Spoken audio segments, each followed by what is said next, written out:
This week on the Brody File, the winners and losers at the Values Voters Summit. Loser alert, Jeb Bush and Chris Christie, who got snubbed by the pro-family group Family Research Council. They were not invited this year because they just weren't on the top of the list in terms of what they're doing right now and whether or not it was relevant to the value voters and who they'd want to hear from. They shouldn't take it the wrong way. The big winner, Ted Cruz, were one-on-one with a straw poll victor who's worried about the future of America. It is now or never. I don't think we've reached the point of no return yet, but we're close. Also this week, Standing for Israel. A look at the big event on tap in the nation's capital with Nance from Concerned Women for America. We can't be silent.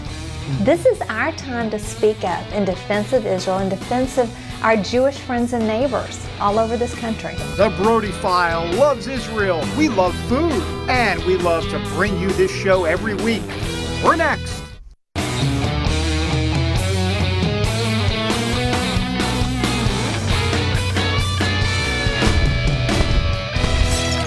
And welcome everybody to the Brody File. We are glad you're with us. We begin this week with the VVS.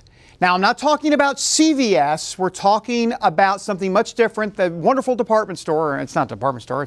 I don't know what it is. Anyhow, it's the Values Voters Summit is what I'm talking about. The VVS. It's the big event. It's hosted by the pro-family group Family Research Council, where conservative Christians come and try and rally the troops for Election Day in November. Of course, liberals probably think evangelicals are plotting world domination at this event. Not true. And here's more from that event. It's a familiar script here to a welcoming crowd. Talk of traditional marriage, pro-life, and religious liberty received loud applause with the midterm elections right around the corner. If you want to defend the First Amendment, our free speech, our religious liberty, vote Harry Reid out. Senators Ted Cruz and Rand Paul came here hoping to impress a crowd that they're going to need if they run for the White House. But more moderate politicians like Jeb Bush and Chris Christie were noticeably absent. Tony Perkins from the Family Research Council tells CBN News that was intentional. They were not invited this year because they just weren't on the top of the list in terms of what they're doing right now and whether or not it was relevant to the value voters and who they'd want to hear from. They shouldn't take it the wrong way. One guy definitely on the list was Rick Santorum, runner-up to Mitt Romney in the 2012 GOP presidential primaries. He tells CBN News that a presidential run is weighing on him heavily. I'm very serious about looking at it, traveling, getting a lot of encouragement. And he has a clear message for other would-be candidates. We have to stop nominating Republican candidates who don't believe what the Republican Party says they believe in. There's always a lot of fiery rhetoric from the stage, and there's a lot of passion in the exhibit halls behind me every year, actually, at these conferences. But how do you translate the fiery rhetoric and the passion into more Christian voters showing up at the polls? Libertarian Rand Paul thinks he has the answer, and people are taking notice. He's reaching out to a younger, more diverse crowd. His non-traditional views on foreign policy and focus on minority-filled urban areas led a high-level Obama administration official to actually call him the most interesting Republican in 2016. I think it is a compliment, but I think also that Republicans need to realize that if we're going to win national elections again, the same old that has been losing will not win again. And I'm spending a lot of time going to areas of big cities where people live in poverty and there's high unemployment and there's sort of this despair. And I'm saying, you know what? Give Republicans another chance. They will get that chance in November. The question remains, will voters turn out in an election where the White House isn't up for grabs? Well, turnout among evangelicals is indeed a big question. Maybe not so much in the midterm elections, definitely, though, in the presidential elections. I mean, look, the reality is this. If more born-again believers would actually vote, this country would probably be very different today. Now, one guy who conservative Christians find politically attractive is Senator Ted Cruz. He is thinking about running for president. The Brody File crew caught up with him after his speech at the Values Voters Summit. The one big topic, how the president has dropped the ball on U.S. national security. The most consistent failing of the Obama-Clinton foreign policy is that it's failed to focus on our U.S. national security interest. It has been a photo-op foreign policy and a press release foreign policy rather than defending our nation. So we should be, and we always have been, very reluctant to use military force. That's been historically how America has approached it. But when it comes to defending our national security, we should be perfectly willing to do whatever it takes. So, for example, with regard to ISIS, ISIS is the face of evil.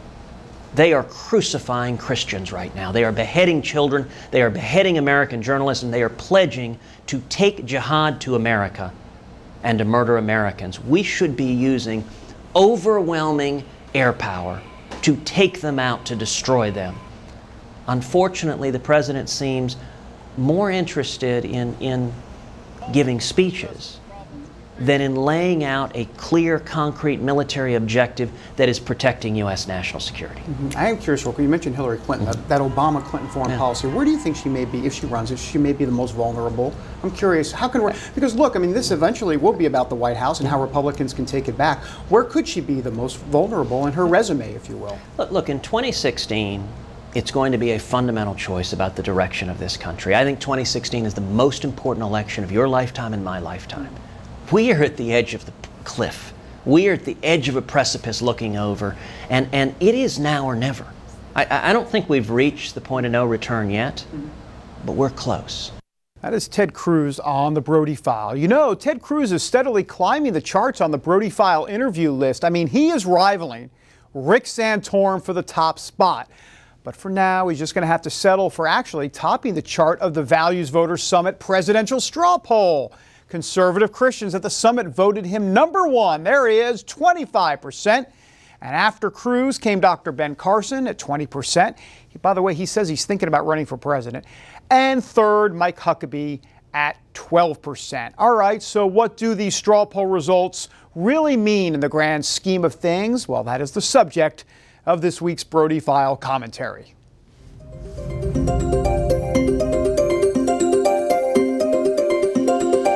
Well, look, first of all, the Brody File is pretty certain that Ted Cruz is going to run for president. He has been exhibiting all the signs, and the guy is going to cause major headaches for Democrats and the media. Here is why. He is smart.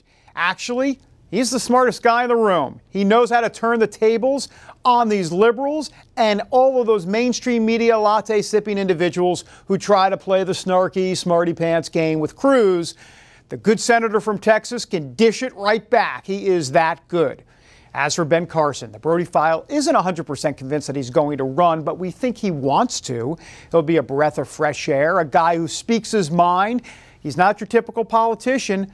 Carson's biggest challenge is going to be optics. He's not all that charismatic, a bit boring, quite frankly. He's a bit wonky. He looks like he's actually falling asleep at times, but if voters can get through all that, he will be formidable. As for Mike Huckabee, he might be the most Reagan-esque of all three. He's likable, quotable, funny, downright relatable. The Brody File thinks he will get in, and if he does, he'll be a major force to be reckoned with. All right, when we come back, we are going to the next segment, and of course, that means taking a stand for Israel. A look at a big rally aimed to show the world that Christian Americans love the Jewish people. We're back in a moment. And we are back on the Brody File. All right, well, look, can we be real here for a moment? A lot of people in this world hate Israel. We're not just talking about the Arab countries that surround Israel. You see plenty of anti-Semitism on display in other countries like France, Britain, Belgium. The list goes on. Yes, even here in America. Well, that's where Penny Nance and Concerned Women for America come in. They are partnering with former presidential candidate Mike Huckabee in a big Stand with Israel rally this Sunday in D.C. More on the event and its significance as we go one-on-one with Penny Nance. Give me the genesis of this event, and no pun intended, of course. Yeah, right. I crack myself up. Tell me a little bit about how this whole thing came about.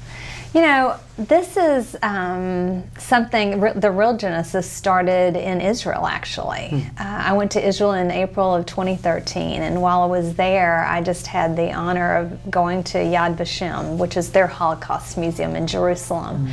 And while I was there, you know, it's a very beautiful place, a beautiful building, but when you go inside, it's so sad and so dark and so hard to be there.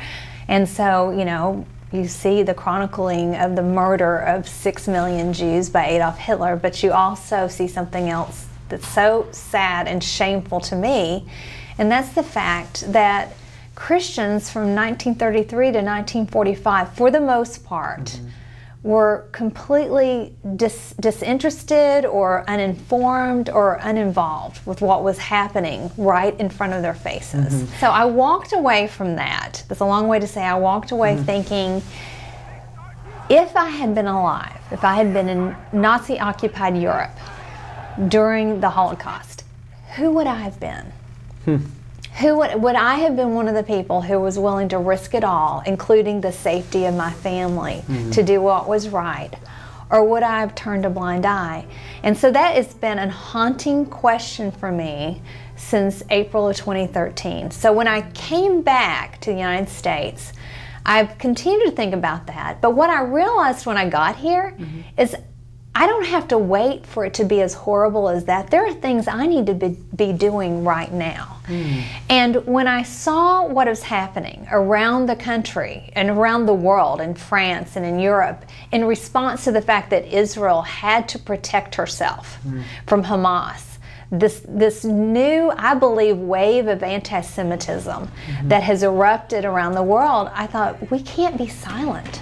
This is our time to speak up in defense of Israel, in defense of our Jewish friends and neighbors all over this country. Explain why Christians are such friends of Israel. I think a lot of people are trying to, people that don't understand, and they're trying to figure out, why would evangelical Christians, conservative Christians, really take such a liking and a love for Israel? Can you kind of take me through that a little bit? It's very plain in Genesis, and this is what I've said to Jewish people when I'm talking. I'm like, you know what?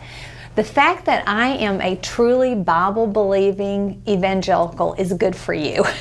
Because when I believe the Bible, I believe all of it, not just the politically correct or popular parts. That includes Genesis, and that includes the Abrahamic covenant that is, you know, still real and still intact. And I believe that God gave the Jews the land of Israel. And they have not only a historic right and history in occupying the land, living in the land, and a right to the land, but they also have such a moral right to the land. The fact that you know, they have been chased out of and murdered in almost every country in the world. They have to have a place where they can go, and they must be able to protect themselves. That is Penny Nance on the Brody File. All right, up next, the stories of two Christians in prison for their faith. One free, the other still a prisoner. More on their stories when we come back. And welcome back. Well, look, earlier in the show we talked a lot about this year's Values Voter Summit. One of the big highlights was honoring Miriam Ibrahim. Ibrahim, as you probably remember, was the Sudanese woman imprisoned for refusing to recant her Christian faith. The faith community had a lot to do with bringing international attention to her story, which ultimately led to her release. Ibrahim was on hand and recounted the words that she shared with her son Martin, who was imprisoned alongside her. He didn't understand why kids were able to play outside and enjoy themselves and be with their parents, their mothers and their fathers. كنت أقول له دائما لا تحزن يجب أن تكون فخورا بأمك. I would always tell him, do not be sad, you must be proud of your mother. فأنا لست مجرمة. I am not a criminal. فالرب معنا. The Lord is with us. هذه الحياة كلها تجارب. This life is full of trials. It is nice to see her free, by the way. She also had a personal message to Nagmed Abedina, the wife of Christian prisoner Saeed Abedina, telling her, do not fear, remain strong, take care of your kids, and the Lord will be with you. You know, speaking of Pastor Abedina, last week marked the 2-year anniversary of his imprisonment. Abedini was thrown into an Iranian jail after officials accused him of compromising national security. Really, Abedini was imprisoned for practicing his Christian faith. Recently, 500 prayer vigils were held around the world for Pastor Saeed, including one here in D.C. Our very own John Jessup has that story. In this park, within earshot of the White House, these people came to stand in solidarity with Pastor Saeed Abedini and his family. The Christian convert, who was in his native Iran working on a government-approved orphanage, was imprisoned in September 2012 for threatening the country's national security.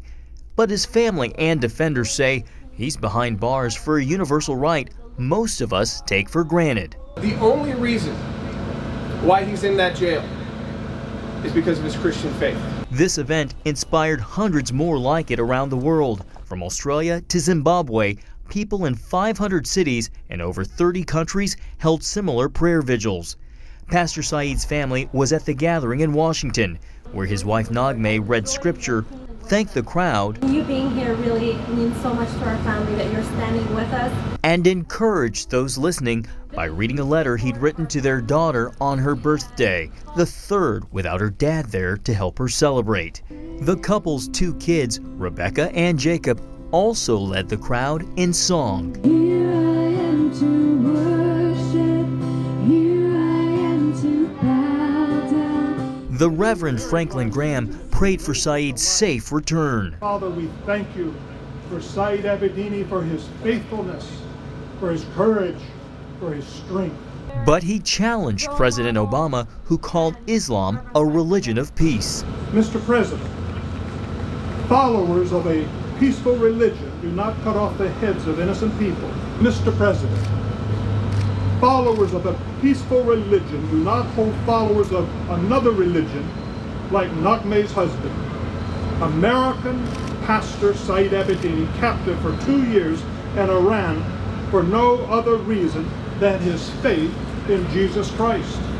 John Jessup reporting for the Brody File. That is a great piece. All right, coming up next, the White House out with a new ad campaign directed right at young people. And by the way, it has nothing to do with politics, so what's up with that? We're going to find out next. And welcome back, everybody. The political season is here, and so is the new fall television lineup. So what do those 2 things have in common? Well, actually, more than you'd think. Amber Strong, here to break it all down with the latest edition of one of our favorite segments, Pop-Litical.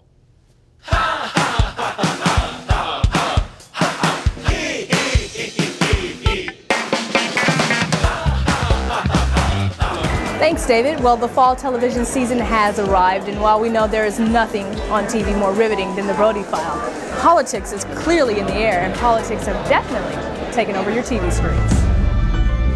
Netflix may have struck financial gold with the success of its political show, House of Cards. The new season's release date is still unconfirmed, but before the show began, its lead actor, Kevin Spacey, prepared for the role by hanging out with real-life politician, House Majority Leader Kevin McCarthy. Recently, the Brody File sat down with McCarthy and we asked him about his time with Kevin Spacey. But what is that relationship, by the way, with Kevin Spacey been like? I mean, I know you're not Kevin Spacey. I know he's ruthless. But what's that? He does that show on Netflix, and I don't agree with everything on the show, but he wanted to see me. And I didn't think it'd be smart to see him. I thought, it's not going to play well. But then I heard he played a Democrat, so that was okay. The thing I enjoy about Kevin Spacey, he does what he loves. I think if Kevin Spacey only made $100 a week acting, he'd still act. I respect anyone that has passion for what they believe in. And he came in and he asked me about being whipped. Everybody has this belief, you really twist arms and others. And I said, well, I always tell members, vote your conscience, vote your district, don't surprise me. I never knew later, 6 months later, it'd end up in a show, but it has. In other political television news, fans of the show Scandal can breathe again. After a summer of anticipation, the show has returned for its 4th season. When we left our team of gladiators, political fixer Olivia Pope was flying off into the sunset, leaving fans with the burning question, is this the end for the team at Olivia Pope and Associates? The real scandal has been playing out in the papers when the New York Times TV critic wrote a piece on the show's creator, Shonda Rhimes, calling her, quote, an angry black woman. Rhimes, who also created Grey's Anatomy, initially responded to the article by tweeting, "Apparently we can be angry together because I didn't know I was one either. Hashtag learn something new every day."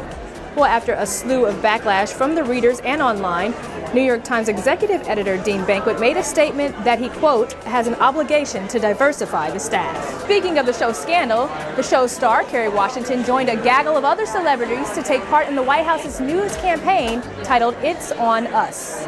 It's on us to stop sexual assault. To get in the way before it happens. The campaign is aimed at stopping sexual assaults on college campuses. Teaming up with universities across the country, it urges individuals to step up and take personal responsibility to stop sexual assaults. According to the White House, 1 in 5 female students are sexually assaulted, and usually during their first 2 years on campus. That's it for this week's Pop Political. Be sure to keep up with us by following us on Twitter at The Brody File and at Amber C. Strong. David, back to you. Woo, woo, I like how she does that. How does she do that? Thanks, Amber. All right, up next, Sarah Palin can see Russia from her house in Alaska. But does she know where the White House is? The Oy vey moment of the week, next.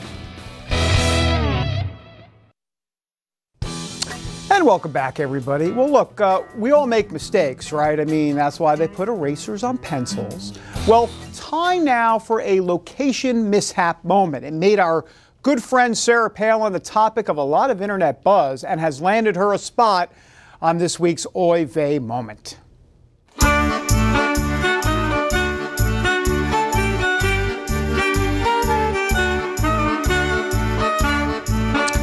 Well, the famous Mama Grizzly spoke at this year's Values Voter Summit, and in true Palin form, she got the crowd fired up and ready to go until she made this little gaffe. Take a look. Well, don't retreat. You reload with truth, which I know is an endangered species at 1400 Pennsylvania Avenue anyway, truth. Oops. As we all know, the White House, let me just check. Let me do a quick check. Yeah, it's located at 1600 Pennsylvania Avenue. David Page confirming 1600 Pennsylvania Avenue. 1400 Pennsylvania Avenue doesn't exist. I mean, hasn't she seen the 1997 thriller starring Wesley Snipes? What was that movie? It was called Murder at 1600. It wasn't called Murder at 1400. I mean, they wouldn't have made that movie, obviously. Have a great weekend. God bless. We'll see you next time.